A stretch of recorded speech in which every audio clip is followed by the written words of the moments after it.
안녕하십니까. 이병기 목사입니다. 지금부터 성주 산중교회 9월 두 번째 주일 온라인 예배 말씀 부분만 편집해서 방송하도록 하겠습니다. 오늘 말씀 나눌 내용의 제목은 성령님도 하나님이신가요? 이렇게 정했는데요. 대부분 성도님들 다 잘 아시는 내용이지만 또 잘 모르시는 분들도 있을 수 있기 때문에 한번 준비해 보았습니다. 성경 말씀으로는 창세기 1장 1절에서 3절 태초에 하나님이 천지를 창조하시니라. 땅이 혼돈하고 공허하며 흑암이 깊음 위에 있고 하나님의 영은 수면 위에 운행하시니라. 하나님이 이르시되 빛이 있으라 하시니 빛이 있었고. 자, 하나님의 영은 수면 위에 운행하시니라. 이렇게 영어로는 The Spirit of God was hovering over the world. 여기서 하나님의 영을 우리는 성령으로 인정합니다. 그러니까 천지 창조 시에 하나님과 함께 성령님이 활동을 하셨다는 겁니다. 또한 천지 창조 시에 예수님이 창조 사역을 하신 것을 구약 성경 잠언에 이렇게 묘사하고 있습니다. 잠언 8장은 지혜를 소개하고 있는데요. 그 지혜가 바로 예수님입니다. 잠언 8장 30절에서 31절 내가 그 곁에 있어서 창조자가 되고 날마다 그의 기뻐하신 바가 되었으며 항상 그 앞에서 즐거워하였으며 사람이 거처할 땅에서 즐거워하며 인자들을 기뻐하였느니라. 예수님이 창조자였다고 소개하는 것입니다. 참고로 예수님의 제자 요한은 예수님이 말씀이라고 정의를 해서 요한복음 1장 1절에서 3절 태초에 말씀이 계시니라. 이 말씀이 하나님과 함께 계셨으니 이 말씀은 곧 하나님이시라. 그가 태초에 하나님과 함께 계셨고 만물이 그로 말미암아 지은 바 되었으니 지은 것이 하나도 그가 없이는 된 것이 없느니라. 자, 말씀이신 예수님이 천지를 창조하신 것으로 기록했습니다. 자, 오늘 본문의 말씀 안에서 이렇게 천지 창조 시에 이미 성부 하나님, 그리고 이르시되가 말씀으로 사역하신 예수님을 의미한다고 보면 되겠습니다. 성자 하나님, 그리고 성령 하나님, 함께 사역하신 모습을 기록했고요. 구약 성경 전반에 걸쳐서 세 분의 존재를 암시하고 있었습니다. 그러나 구약 성경을 통해서는 삼위일체라는 용어는 없었고요. 성자와 성령에 대한 구체적인 구분도 하지 않았기 때문에 구약 사람들은 여호와 하나님 한 분만을 생각할 수밖에 없었습니다. 자, 그러다가 예수님이 등장하셔서 자기 스스로 성자 하나님, 즉 하나님의 아들임을 선포하시는데요. 한 번은 예수님이 안식일에 38년 된 환자를 고쳐주시자 유대인들이 예수님이 안식일에 일하신다고 비난을 했습니다. 그러자 예수님이 요한복음 5장 17절에서 18절 예수께서 그들에게 이르시되 내 아버지께서 이제까지 일하시니 나도 일한다 하시며 유대인들이 이로 말미암아 더욱 예수를 죽이고자 하니 이는 안식일을 범할 뿐만 아니라 하나님을 자기의 친아버지라 하여 자기를 하나님과 동등으로 삼으심이러라. 자, 그리고 구약의 여호와 하나님만 염두에 두고 있던 유대인들은 예수님을 신성모독으로 생각해서 미워하고 죽이게 되는 것입니다. 그러니까 예수님이 하나님의 아들, 즉 성자 하나님이라는 주장은 당시로서는 엄청나게 유대인들을 화나게 하는 주장이었습니다. 지금도 마찬가지입니다. 자, 유대교를 고집하고 있는 지금 이스라엘 사람들, 지금 유대인들은 예수님이 하나님이 아니라면은 자기들은 선지자로는 용납해 줄 수도 있지만은 하나님으로는 결코 용납할 수 없다는 주장입니다. 그러나 그분들은 이미 구약 성경에서 분명하게 계시하고 있는 예수님을 아직 인식하지 못하고 있을 뿐입니다. 그런데 그들이 예수님을 인식하지 못하는 이유는 하나님이 그분들의 눈을 가리웠다는 것입니다. 이사야 6장 9절에서 10절 여호와께서 이르시되 가서 이 백성에게 이르기를 너희가 듣기는 들어도 깨닫지 못할 것이요 보기는 보아도 알지 못하리라 하여 이 백성의 마음을 둔하게 하며 그들의 귀가 막히고 그들의 눈이 감기게 하라 염려하건대 그들이 눈으로 보고 귀로 듣고 마음으로 깨달아 다시 돌아와 고침을 받을까 하노라 하시기로. 하나님께서 유대인들이 예수님을 받아들이지 못하도록 미리 손을 쓰셨다는 말씀입니다. 우리 크리스천들은 오히려 유대인들을 좀 불쌍하게 여기는 마음이 들기를 바라겠습니다. 이 주제는 우리가 다음 기회가 되면 좀 더 자세히 소개드릴 기회가 있으면 좋겠습니다. 아무튼 예수님은 자기가 승천하실 것을 알리시며 또 다른 보혜사 성령님을 보내시겠다고 말씀을 하셨습니다. 요한복음 16장 7절 그러나 내가 너에게 실상을 말하노니 내가 떠나가는 것이 너에게 유익이라. 내가 떠나가지 아니하면 보혜사가 너에게로 오시지 아니할 것이요 가면 내가 그를 너에게로 보내리니. 자, 보혜사를 영어 성경에서는 카운슬러, 즉 상담자, 바로 성령님을 말씀하고 있는 것입니다. 그리고 예수님의 지시에 따라 모여 기도하던 예수님의 제자들이 오순절에 성령 충만을 경험하죠. 그리고 그때부터 예수님의 제자들은 성령의 능력으로 복음을 전하게 됩니다. 그러니까 지금 우리와 함께 하시는 하나님이 예수님이시고요. 또 바로 성령님이신 것입니다. 요한복음 16장 13절에서 14절 그러나 진리의 성령이 오시면 그가 너희를 모든 진리 가운데로 인도하시리니 그가 스스로 말하지 않고 오직 들은 것을 말하며 장래일을 너희에게 알리시리라. 그가 내 영광을 나타내리니 내 것을 가지고 너희에게 알리시겠음이라라. 자, 그러니까 하나님, 그리고 예수님, 성령님 이렇게 세 가지 이름을 가진 한 분 하나님을 삼위일체 하나님이란 신학적 용어로 표현하고 있습니다. 삼위일체 한 분 하나님이 세 위격으로 존재하신다는 신학적인 표현입니다. 성부 하나님, 성자 하나님, 예수님이시고 성령 하나님, 성령님이라고 또 부릅니다. 셋이지만 세 분이 아니고 한 분이라는 이 개념을 온전히 설명드리기도 어렵고 또 이해하기도 어렵습니다. 제가 많은 신학자들과 삼위일체에 대해 대화를 하다가 보면 자기들도 잘 모르면서 또 하나님이 어떤 사람은 한 분이라고 하고 또 어떤 분은 세 분이라고 주장하기도 합니다. 우리 산중교회 성도님들이나 지금 인터넷으로 방송 함께 듣는 여러분들은 그냥 신학자들이 자기들 마음대로 주장하도록 내버려 두시고 하나님이 예수님이 하나님이시고 또 성령님이 하나님이시라고 생각하고 신앙생활을 하면 될 것 같습니다. 그리고 하나님은 한 분이라고 생각하시고요. 그래야 또 전도할 때도 그냥 예수 믿고 구원 받으라고 하면 되죠. 또 전도하면서 삼위일체 가르치려면은 우리도 아주 힘들고 또 전도도 힘들겠죠. 자, 그런데 우리 크리스찬들이 예수님에 대해서는 대체로 많이들 알고 있는 편인데요. 솔직히 성령님에 대해서는 할 말이 별로 없는 것이 현실입니다. 근데 우리가 예배시마다 암송하는 사도신경에서부터 성령님에 대해서 언급하고 있습니다. 사도신경 아주 간단하게 소개드리면 사도신경은 성경이 아닙니다. 성경이 완성되고 초대교회가 부흥되자 이단들이 나타났어요. 그래서 정통교리를 확립할 필요성이 대두되었고요. 그래서 여러 차례 신학자들이 모여서 회의를 통해서 확정했습니다. 그래서 새로 번역된 사도신경 세 번째 줄, 그는 성령으로 잉태되어 동정녀 마리아에게 나시고, 예수님의 탄생은 남녀의 동침으로 수태가 된 것이 아닌 성령님의 능력으로 이루어졌다는 것입니다. 하나님이 인간의 몸으로 이 땅에 오시기 위해서 인간의 자궁을 빌려야 했기 때문에 마리아를 택하시고 성령으로 잉태하여 인간으로 태어나신다는 뜻입니다. 또 마지막 줄에 나는 성령을 믿으며 거룩한 공교회와 성도의 교제와 죄를 용서받는 것과 몸의 부활과 영생을 믿습니다. 그러니까 우리 크리스찬으로서 고백하는 사도신경의 성령을 믿으며 이 뜻이 무슨 뜻인지 좀 알아야 되겠죠. 삼위일체 교리가 복잡한 것처럼 성령님에 대해서도 많은 설명이 필요합니다. 그러나 저는 오늘 우리가 천국 가는 여정에 꼭 필요한 정도로만 또 우리가 이 땅에서 사는 동안에 하나님의 뜻을 분별하고 하나님이 기뻐하시는 삶을 살아가는 데 필요한 정도로만 간단하게 소개해 드리도록 해보겠습니다. 먼저 성령님은 우리 마음에 감동을 주시는데요. 예수님을 믿도록 감동을 주십니다. 우리가 하나님이 택한 분들에게 복음을 전하면 성령님이 그분들 마음을 감동시켜서 그분들이 쉽게 복음을 받아들이고 또 예수님을 믿게 됩니다.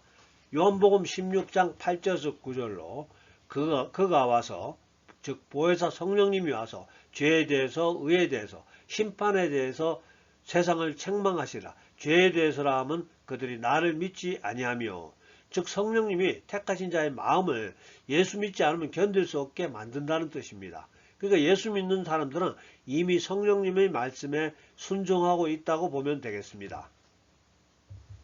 고린도전서 12장 3절, 그러므로 내가 너희에게 알리노니 하나님의 영으로 말하는 자는 누구든지 예수를 저주할 자라 하지 아니하고 또 성령으로 아니하고는 누구든지 예수를 주시라 할 수 없느니라.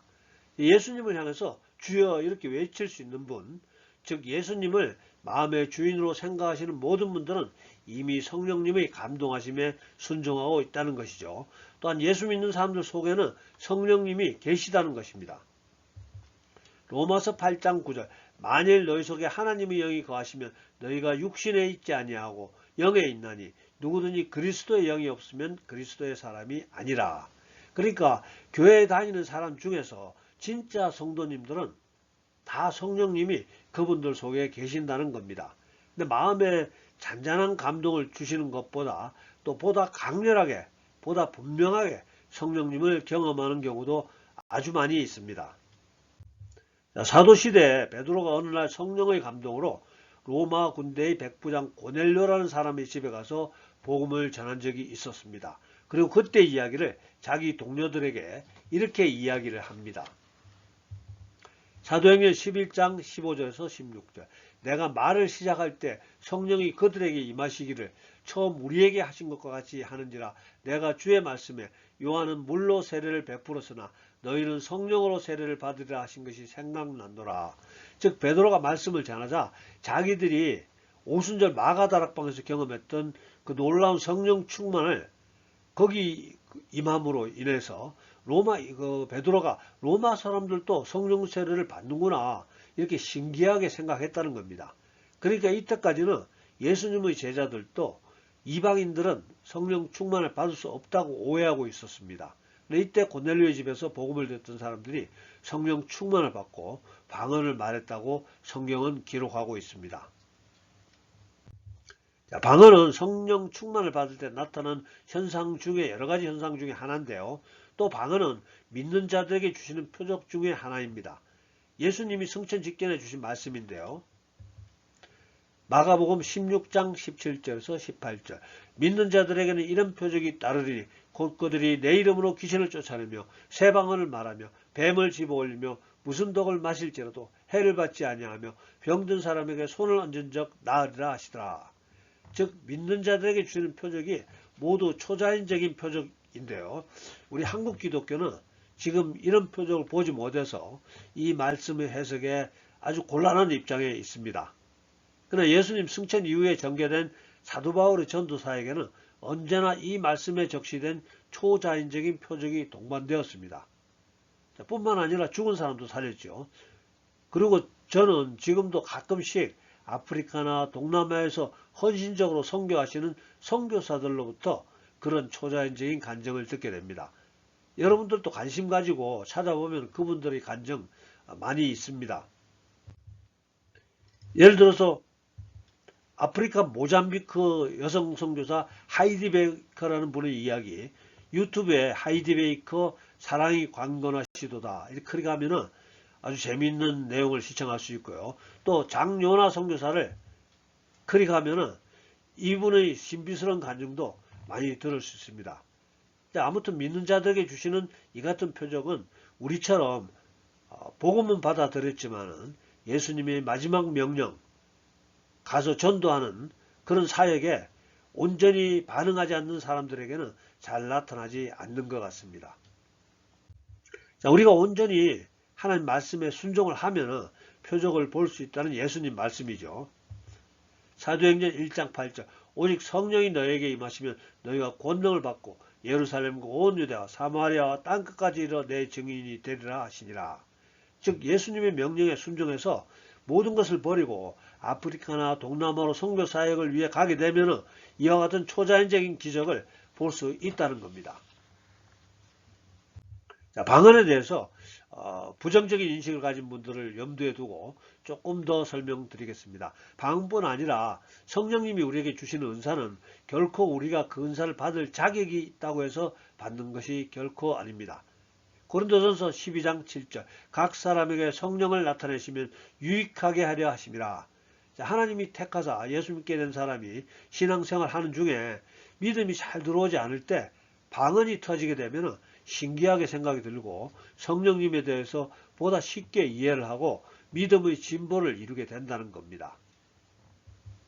고린도전서 14장 22절 그러므로 방언은 믿는 자들을 위하지 아니하고 믿지 아니하는 자들을 위하는 표적이나 예언은 믿지 않으냐는 자들을 위하지 않고 믿는 자들을 위함이니라. 자, 이 말씀은 다소 논란이 있는 성경 구절인데요. 믿음이 다소 연약한 분들이 방언을 하게 되면 믿음의 진보를 이룬다라고 생각하면 될 것 같습니다. 아무튼 사도 바울은 방언보다도 예언하기를 더 구하라는 뜻으로 이 말씀을 전했습니다. 개인적인 이야기 하나 하겠습니다. 지금으로부터 약 20년 전에 제가 성령의 은사를 받고 싶어서 간절히 기도하던 때가 있었습니다. 그때 어느 날 구역 예배를 드리면서 서로의 경험담을 이야기하는 중에 남자 집사님 한 분이 오살리 기도원에서 일주일간 금식 기도하다가 9가지 은사를 다 받은 경험을 간증을 했습니다. 제가 너무 놀랍고 부럽고 신기해서 이것저것 자세히 질문하고 있으니까 바로 옆에 그 남자 집사님의 부인 집사님께서 이렇게 자기 남편에게 핀잔 줍니다. 아이고 9가지 은사를 받으면 뭐예요? 이 양반 아직 술도 못 끊었는데요. 이러는 겁니다. 그렇습니다. 은사는 그냥 하나님이 알아서 자기 직권으로 그냥 주시는 선물입니다. 은혜입니다. 훌륭하고 안 하고는 전혀 상관이 없습니다. 또 은사를 받았다고 해서 바로 거룩해지는 것도 아닙니다. 다만 각 개인의 유익을 위해서 주시는 하나님의 선물이라고 생각하시기 바랍니다. 방언에 대해서는 이 정도 말씀드리고요. 이번에는 성령님에 대해서 계속 소개해드립니다. 배본철 교수라는 사람이 있는데요. 이분이 크리스천 투데이 오피니언 칼럼에 게재한 글에서 제가 발췌했습니다. 제가 읽어드립니다. 최근에 성령의 능력으로 기적적으로 회심한 한 이슬람 남성의 예를 소개한다. 탄자니아의 한 섬에서 일어난 일이다. 그는 집안 대대로 이슬람 신앙을 갖고 있는 사람인데 워낙 재능이 많다 보니 그곳에서 사역하시는 성주사님의 일하고도 가깝게 연결되어 있었다. 필자는 어느 날 모임에 참석을 할 때 내가 탄 차량을 그가 운전해 주었다. 나는 오고 가는 길에서 그와 자유스럽게 일상적인 대화를 나누던 중에 내 속에서 그에게 복음을 전해야겠다는 뜨거운 감동이 솟아남을 느꼈다. 나는 내가 어떠한 죄인의 삶을 살았고 또 어떻게 예수 그리스도를 만나 변화된 삶을 살고 있는지에 대한 나의 간정을 들려주었다. 그의 눈빛이 빛나며 복음 앞에 마음이 활짝 열린 것을 느낄 수 있었다. 주님을 영원에 모실 수 있도록 지금 제가 기도해 드릴까요? 나는 운전하며 나와 대화하고 있는 그에게 정중하게 제시했다. 그러자 그는 마치 기다렸다는 듯이 선뜻 기도해 달라고 요청하였다. 차를 길가에 세우고 기도해 줄까 잠시 생각해 보았지만 그냥 눈을 뜬 채로 운전하면서 자연스럽게 나의 기도를 받는 것도 나쁘지 않다고 생각되었다. 오히려 성령의 역사가 얼마나 자연스럽게 나타날 수 있는지를 보여줄 수 있는 좋은 기회가 될 수 있다고 생각되었다. 그래서 그냥 눈 뜨고 운전하고 있으라고 하면서 나의 손을 그의 어깨에 가볍게 올려놓았다. 그리고 예수 그리스도를 주님으로 영접시키는 기도를 드렸다. 기도한 후 그에게 마음에 어떤 변화를 인식하게 되었는지를 물어보았다. 그러자 환한 얼굴로 다음과 같은 놀라운 답변을 하는 것이었다. 제가 기도를 받고 있는 중에 어떤 큰 손이 하늘로부터 내려와서 나의 머리를 감싸는 것을 느꼈습니다. 지금 제 마음이 너무나 평안하고 좋습니다. 이제 예수님은 나의 친구가 되었습니다. 자, 여기까지만 하겠습니다. 여기까지가 제가 그분의 글을 발췌한 내용이고요. 우리 산중교회 성도님들 내년 수련회 시에 이런 성령의 역사를 간증할 수 있는 시간 가지셨으면 좋겠습니다.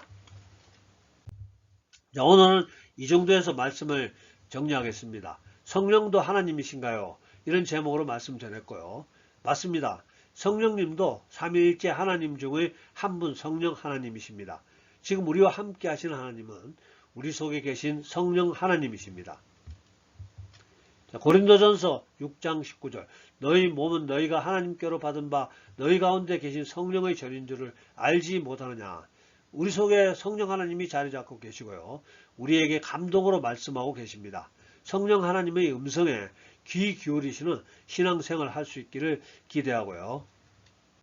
뿐만 아니라 어떤 분들은 보다 강렬하게 성령 체험을 경험하는 경우도 있습니다. 성경에는 성령의 9가지 은사라고 부르는 여러가지 초자연적인 현상을 체험할 수 있는 것으로 기록되어 있고요. 특별히 제가 방언사에 대해서 거부 반응을 느끼시는 분들을 위해서 방언에 대해서 조금 더 소개를 드렸습니다.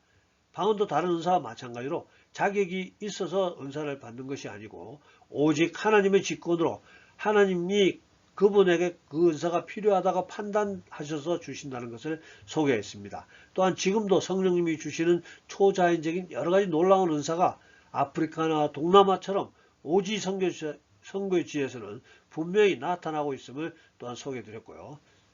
사랑하는 성도 여러분, 성령님은 하나님이십니다. 우리와 지금 함께 하시는 하나님이십니다.